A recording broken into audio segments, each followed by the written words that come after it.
A recent dip in tourism is shaking up the Strip, and it's the casino dealers who are paying the price. Even with big conventions and major events, Las Vegas is seeing fewer tourists, and they're spending from hotels to casinos to flights. The numbers are down across the board. Las Vegas is emptying out right now, fast. And that's no accident for the city built on endless lights and dreams. For years, the Strip pulsed with that irresistible aura. Dirt cheap buffets, free parking everywhere, bottomless cocktails flowing like they were on the house.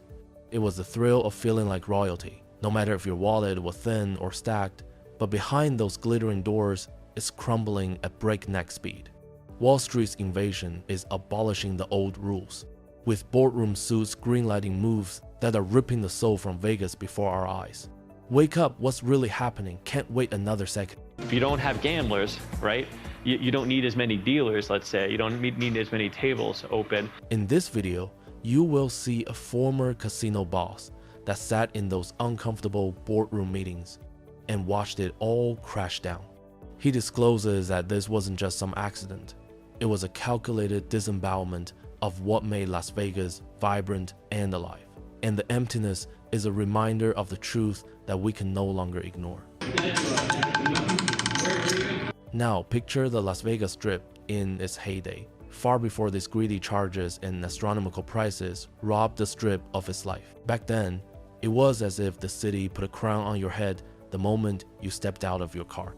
Whether you arrived with a few bucks to spend or a whole pile of money, Las Vegas made the grind of day-to-day life completely fun. The lights shone brilliantly, the dealers seemed to smile, the casinos kept directing complimentary items that made you feel like breaking even was just as good as winning. Guests would come in with little to no money, and a little while later, they would leave feeling like they own Vegas. That is no accident. The casino's old school leaders always knew that if you treated someone special, they would return the favor with a tidal wave of money. Layoffs, Resorts World announced some layouts. We want those casinos to be very active, successful, and robust because that gives our break-in dealers an opportunity to transition, right? The old casino strategy was that simple, and it's vanishing before we can save it. Dish out cheap eats, pour endless booze, comp rooms, and turn every loss into a feel-good story. It wasn't about draining your wallet dry, no way. The real aim was making you the star, so who cared about a few bucks slipping away? Those legendary buffets earned their fame for a reason. Stacked with prime rib, crab legs, shrimp galore, all for pocket change. Casinos ate the tiny costs, knowing stuffed, grinning guests would flood the slots and tables, cash in hand. For struggling families and budget travelers, that pull was ironclad. Vegas roared escape, drawing us like moths to a flame. But act now, or that flame dies out forever. So we've seen our enrollments drop, interest in becoming a dealer. We used to have a lot more people transition from out of state and sort of hear about Vegas, the opportunity that was here. The city throbbed with raw, unstoppable energy sidewalks, exploding with laughter, endless buffet lines, lounges clinking with ice in every glass. That buzz wasn't manufactured. It breathed on its own, with thrills bouncing from group to group, making the whole strip roar like a living beast. Stories ignited like wildfires, a heartland factory worker, a coastal single mom, all diving into dreamland for a fleeting escape. Generosity fueled it all. Free parking, bargain shows, cheap eats, sparking loyalty that poured back tenfold. This cycle built empires, transforming one-timers into die-hard fans, with families handing down the ritual like holy tradition. Vegas peddled more than beds it sold belonging, that vital spark in the mad world. Hurry, don't let it vanish right now. We're starting to see things like airline bookings and future hotel bookings starting to drop somewhat, both internationally and domestically. But darkness came as time flew by, and with the encroachment of cold-blooded selfishness, a kind heart fought for survival. To those who had no context, generosity seemed outdated, even wasteful. Why offer one you could take? This logic didn't arise from the veterans of Vegas. They slithered in from the nonchalant outsiders with their charts whose terminology lacked any soul for the game. Chasms formed quickly. Foundations were compromised below the curiosity of greedy hands. The Strip, barely a factory of dreams to begin with.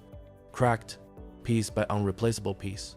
We have a sense of urgency now, because if we don't wake up, the Vegas we believe is real will find itself discarded forever. Now, Wall Street's gaze locked onto the desert hedge funds and corps storming in, seizing casinos that once ran on pure impulse and time-honored tradition. Veteran execs, masters of buffets and free Wi-Fi, got drowned out by slick suits babbling about revenue spikes and hypergrowth. Zero real experience under their belts. Talks flipped from fun and feels to cold numbers. Profit per square foot, margins per head, quarterly jumps dictating every move. The Strip? No longer a dream, just an asset to squeeze dry. This shift hit like a hurricane, and we're all hearing the howl in today's ghostly walkways.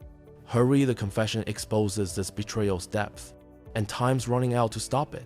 Rising resort fees and hotel fees, and of course, the expenses associated with dining and live entertainment in this economy where there's uncertainty. It started with resort fees. A polished presentation in boardrooms promised a sea of easy money. Consultants flashed slick presentations urging operators to charge for items that had previously been free, and even though some felt uneasy and anticipated pushback, tests showed guests just accepted it. A casino jumped in, and then it seemed like a tidal wave. Every property a la carte resort fees for almost everything, converting something once sacred into a profit line. Parking quickly followed as a hotel resort fee line item, an industry standard as iconized as a neon sign, now monetized under the guise of protecting the guests from suicide. The PowerPoint presentations, mostly financial forecasts predicting millions made a year annually, buried all the grumbling to operate a hotel. The lifeblood of the industry further dimmed, and the urgency saying this greed spiral must stop came in a clear message, before it was too late. Tourism is the lifeblood of Las Vegas, but lately that lifeline has been thinning.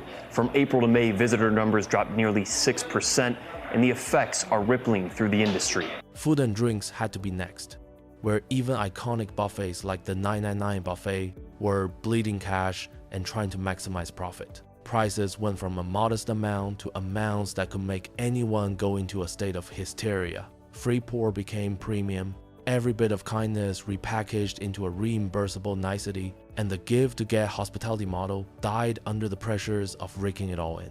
Executives realized they must do what is best for the bottom line, even hurting their longtime members of the team to survive. Some tried to fight against a beast, while others gave permission to be taken place of adapt or die, and that day-to-day management dilemma rang loud and clear. The retired chairman reluctantly stated that he gave up, and his signature showed a total disregard about killing the magic. But did his duty knowing now dictated we must or else? Public opposition intensified with each price increase, anger and headlines noting the demise of Las Vegas, but guests continued to attend, paying with reluctance. This resistance only fed the beast and signaled that there was no limit to push. The Strip changed dramatically, morphing from inclusive playground to fee-riddled snare. Guests began moving from being treated like royalty to being financially fleeced at every turn. The magic was stripped away, decision by decision, crossing lines of no return.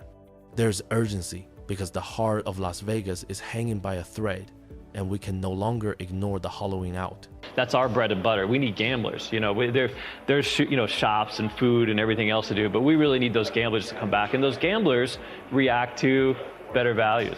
The Strip once burst with volume, success measured by occupancy and gambling levels, not just elite spenders. It didn't care if you put $5 into a slot machine or lingered at one of the low-price snack bars operating 24/7. The sheer volume produced momentum that could not be stopped.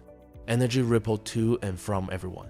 Modest bets with new bets and stolen dice turned into occasions filled with big teammates and group spending sprees. Then, Wall Street took over, focused on a few money-spending guests, instead of financial successes operating among large groups. Why would you pack in hundreds spending little when you can turn in dozens who dump many more dollars with the opportunity of not having the same probability of winning? The math was tempting, but we now hear the death knell in empty streets, with urgency called awakening of guests. Hotel occupancy rates have also declined, we've been reporting, with a drop of 1% overall in April and a larger decrease specifically for the hotels downtown of 2.6%. Costs declined with lesser crowds, profits remained flat or increased, and investors were ecstatic, oblivious to the vibe's disintegration. The atmosphere was not numbers and figures. It was the collective heartbeat of a crowd, mingling families with Midwestern charm, with undercurrents of chaos and mayhem from the bachelor party crowd. The sidewalks were alive, the energy built from cheers. All of that collaboration calls everyone in. Now, as many hotels pivot, the collective pulse ebbed away. The neon lights illuminating empty spaces. High rollers became gods, attracted with exclusives denied to everyone else, while mediocrity and low-rolling perks disappeared. Success on paper, but the universal appeal of the strip fractures. Hurry. The narrative concerns guiding us to the confessional notes about the costs that are now permanent. The retired boss identified the syphilis, high rollers chase whims and grab deals. The chalk will flock to greener pastures for something fresher. The middle class is loyal, highly loyal, and anchored to the strip, their faith now splashing in anonymity behind price walls. They now have alternatives, better crowd experience, cheaper prices, no gouging, same crap.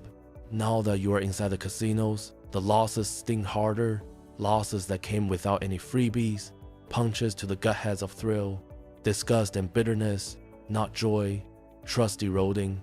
The floors became quiet after the laughter. He watched it play out, profits masking the spiritual famine, the urgency echoing in his tone in warning.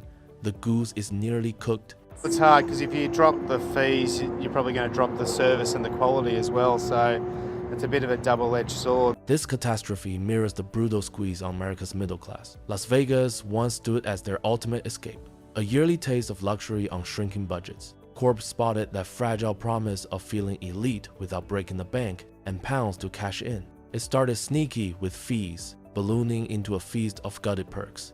We weren't crying wolf, but the outrage built like exhaustion, with cuts hitting like emotional gut punches, forever warping the welcoming vibe into velvet rope exclusion. Trips now cost triple, driving families away for good. The boss realized too late the bridge to that crowd burned, wiping them out before reinvention could spark. Time's ticking.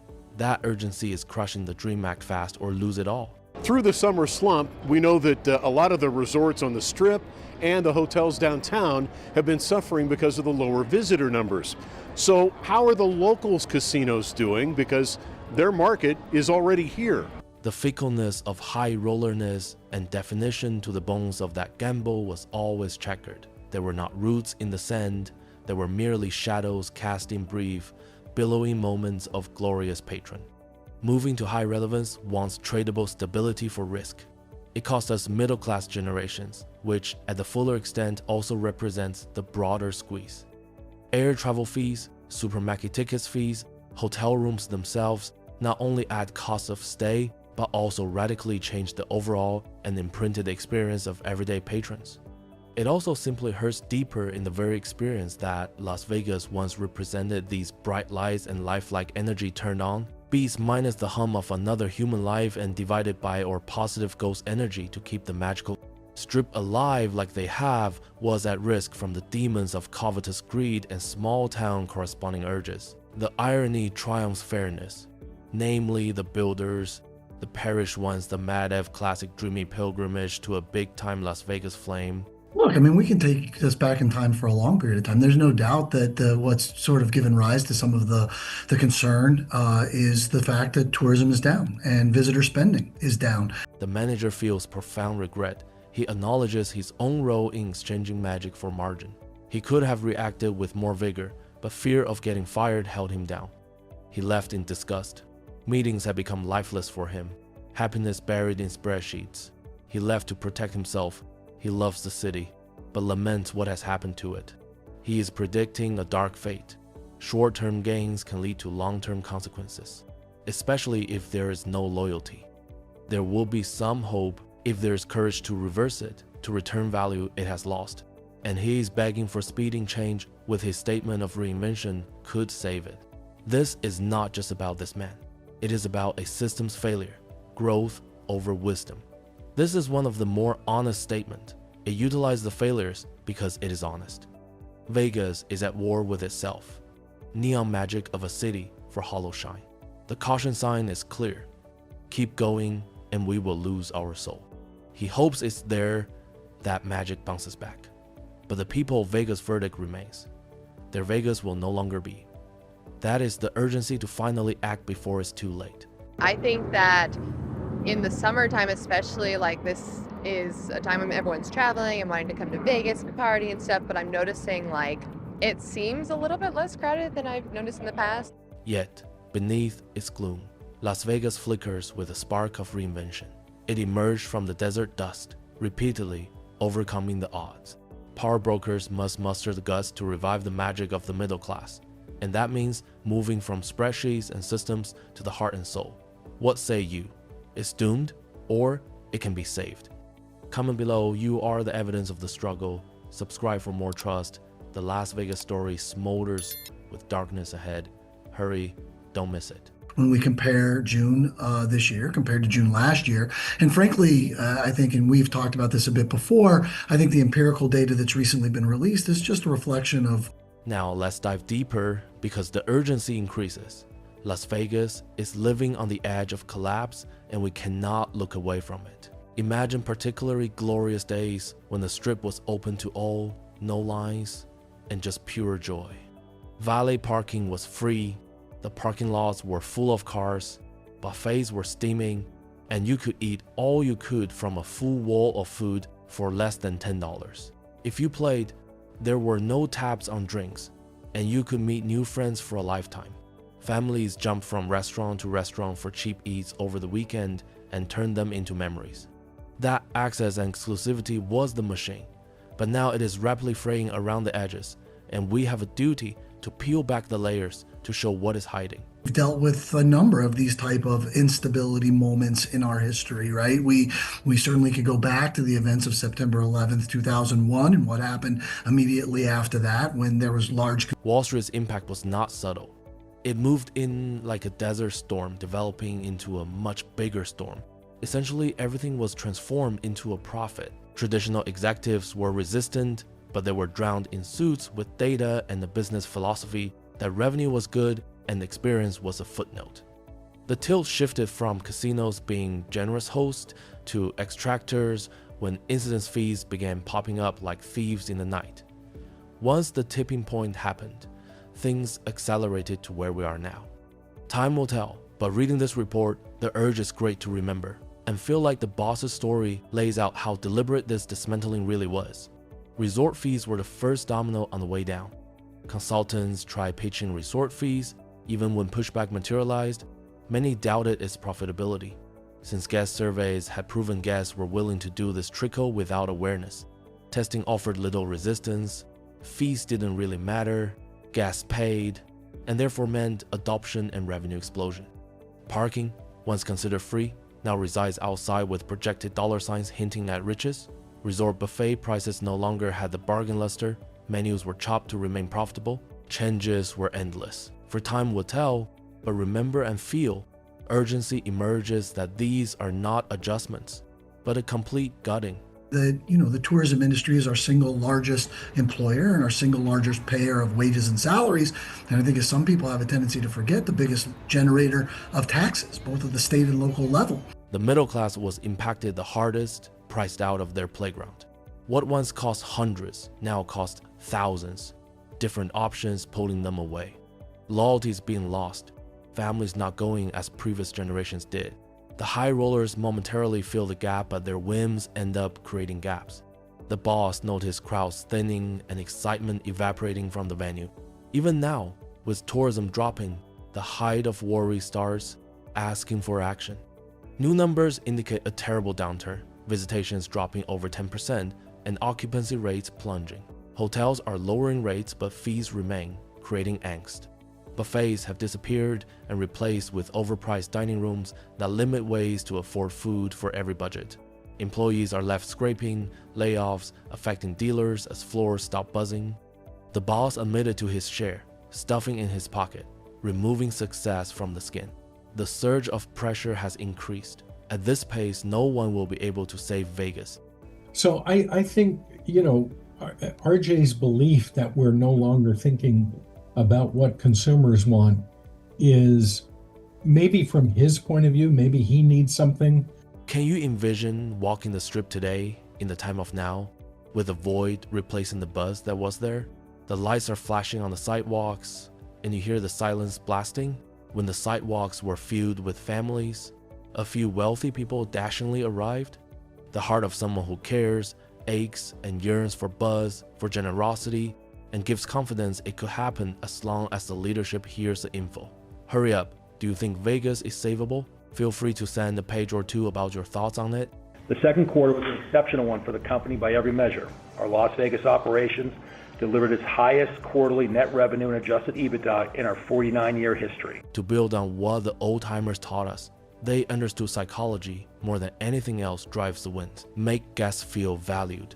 And they will spend, quite to the contrary of the cheap so-called perks makes them feel like they're getting value, lessening their wallet, tightening efforts. People amplified the surroundings and created an energy all its own and continued to feed into the experience. The corporate policing would only see waste and come down with an axe and win taking margins up. That's the scornful thief in the moment. When appreciated, value can linger. Rushing to take it back stings, but I have an urgency to recover it. The hold from Wall Street tightened during the late 60s. Corporations gobbled up assets like Hilton's, surely flowed behind the mob money, planting mega resorts. But the bigger you got, the more removed you became from accountability to the guest. The strip became a corporate space, losing the edgy charm. The boss was watching, signing the signs on the dotted line and said it all unless you were counting in dollars. And now emptiness, but wanting reversal before it went their ingredient altogether. The resort fees, I didn't know I was on a resort, but I'm paying resort fees. And resort fees, they are now approaching $50 per day to cover basic amenities like Wi-Fi, which used to be free. Junk fees, critics call them, they usually come disguised traps to add costs. Biden's push to battle them calls out a sham. Too many tourists, frankly, don't hold time on indignation like the old-timer does. The negative impacts are rapid tourism. The boss admitted that they knew what to expect, but they pushed it through anyway. I sense an urgency, either do something to reject it, or watch the decline to the abyss accelerate. You're going to find out very quickly that people don't want to pay $70 for parking. Once unimaginable, parking fees are now the norm and add insult to injury. Newspapers said convenience would die, but profit won out. While guests grumble as they pay for parking, the feeling of resentment lingers. Alternatives like cruises are popular too. No parking fees. The boss regretted approving the fees after realizing it was affecting guest loyalty. Rushing, the strip's viability is hanging in the balance. Buffets, once part of the Las Vegas experience, are dying as prices have increased and guest dining habits have changed. Iconic buffets closed while pretentious food courts opened with inflated prices. Middle-class guests are no longer the demographic, upscale instead. Tourism continues to decline, including statistics of double-digit tourism declines. The boss lamented it too, but envisioned a future without them. Symbols of generosity were gone. Need to act now before the whole confidence returns from affordable to resurrect an affordable dining option. The appeal of value. Good evening. Over 600 cars parked illegally in a Las Vegas community this morning, according to neighbors who say the county just won't help. High rollers remain spoiled with private rooms and comms while all others pay full price. This divide is greater, and the Strip has further secured itself as a gated community of the elite. The fickleness of the whales can leave casinos vulnerable. The middle class, consistent, have been lost. The boss predicted instability, and now instability is here. The next step is the push to become welcoming again or watch it fail. Robust visitation and strong spend per visit, coupled with a strong table games business, helped drive the highest revenue and profitability in our gaming segment in the company's history. The impact fell on workers, while the dealer was laid off, amidst the minimal action on the floor. After 7 months of tourism slump, workers were still struggling to get by. Families are reduced to less available hours and less tips. The human cost is accumulating quickly. A sense of urgency is revealed in their storytelling. The boss even felt guilt for the policies that put workers in this precarious position. We must demand better for them and for the city they serve. Wider economic shifts suggest a Vegas-like situation, with the middle class getting squeezed everywhere. Gas fees on airlines, ticket fees on events are all the same gauge. In Vegas, it serves as a microcosm, a warning if nothing changes. The boss hopes for courage in boardrooms. A sense of urgency should throw all caution to the wind. Act now. Now, Red Rock Casino says it's also your new neighbors contributing to the change as home construction continues on Summerlin West, Cadence, and Inspirada. Those new residents directly linked to the nearly 10% growth this year alone. Regret is the nature of the boss's introspection. Choices continue to haunt him. He has signed off on what they did for workers, fearful of being scrutinized or replaced, but his disillusionment eventually won him over. When he retired, he was at peace without the meaningless meetings. He still loves Vegas and believes in its magic. My prediction: short-term wins means long-term falls. He hopes for urgency, of generosity. He hopes for saving the soul. The narrative is a reflection of the system, which has been for a while. That the system is set up against working people for profit at the expense of people. We are told honest stories by those like him, and those possibilities wake up the collective. Vegas is at war with itself and with neon masking the emptiness. The hollowing path remains present if nothing changes. A love for the city and magic remains possible. My verdict: the Vegas of and for the people must exist, and we must fight back urgently. Hidden fees for hotel stays and live shows are on their way out, Denise. That's because the Federal Trade Commission today issuing its final ruling that the advertised cost of a ticket or a stay. There is hope in the path of reinvention, rising from the ash. Power has to change from power to value. It has to include everyone. The question remains: in doom or savable? Your stories are important. Comment below. Subscribe to stay in the loop for more revelations. The saga has taken a dark turn. Getting into history, Vegas bloomed from mob money in the 1950s, and the mob built landmarks. The mob understood show business and could draw a crowd with vivacity and many perks. Wall Street came into the picture in the 1970s when corporations began to take over. The scale of growth of the resource was much larger, but the heart was smaller.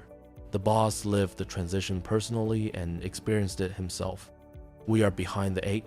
We need to learn what was in the past instead of repeating mistakes. So how are the locals casinos doing? Because their market is already here. Everybody here is so friendly, and today we're on a day date, so kids are in school. This is perfect time for us to go out. The corporate takeovers, such as MGM, sold to Hilton, marked the turn. Public money allowed wider construction, but lost the intentional relationship with guests. Syndicate money could not compete and faded away. Wall Street killed the magic with endless definitions of efficiency. The boss admitted guilt to this era. A big hurry. We need to recognize this before it continues. Take, for example, the spread of resort fees in the 90 seconds that cover the costs related to amenities that had become convenient was spread into a charge that covered basics related to a stay. The impact to budgets was immense, particularly for families. This invasion on value had to be seen to be believed. Starting in 2023, a few state legislatures approved legislation pushing for some disclosures related to these fees. The boss saw these initial institutions dislodge their feelings about hospitality and was the first act of disloyalty to their relationship as hosts. A big hurry. Move before it catches on. We want to make sure that they have the same opportunity as the tourists that come in to experience these one amazing world-class experience. Parking fees emerged in 2016, led by MGM. Revenue surged, others followed suit. Convenience disappeared, impacting some groups. Attendant data shows tourism drops at the same time. The boss warned against such practices. Hurry up and fix it. Coverage continues now. Mass deportations of undocumented workers and workplace raids at Las Vegas casinos appear unlikely. Buffets peaked in the 90s, cheap unlimited food. Now, rippling closures as the cost of food rises and patron interest wanes. Food halls offer different types of food at a higher price. Buffet closure indicates greedy thinking has won. The boss was sad to see it disappear. Hurry up and revive the affordability of buffets provides a classy divided by upscale option for casual time or special occasions. The overseas high roller focus intensified in the 2000s. You saw it in hotels, creating more suites and luxury experiences for customers. Middle-income travelers are being filtered out and fees are piling on. Market fickleness was revealed during slumps. Steady travelers are what helped to keep the area in business. The boss sought out this risk. Hurry up and widen the appeal to save the future. The tourism data for 2025 shows dramatic drops, 11% down for June. Occupancy rates are down, rates are dropping, but fees are still being charged. Airport traffic was down 5%. Workers have laid off, dealers laid off. The boss spoke on this. It is time to move the industry forward now. Is reinvention possible? History will prove. What are your thoughts on all these happening? Do comment and ensure to like and subscribe to this video. See you on the next one.